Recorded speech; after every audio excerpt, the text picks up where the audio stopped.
Hey Linkers, so if you're trying to beat this 5th dungeon boss, I think it's called the Slime Tail or something like that,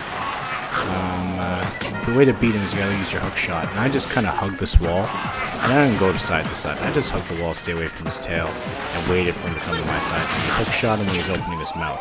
That's the main thing that you gotta do. And you don't die like I just did there. But you know, luckily I saw that lady before I came here. Anyways, so yeah, you just kind of have to hook shot him right when he opens his mouth. And only when he opens his mouth. You'll see if his mouth is closed, or if you do it too early or too late, it won't work. But that's basically how you do it, and you whack away at him. There's no other stage other than this one, so you just kind of whack away at him once he's exposed.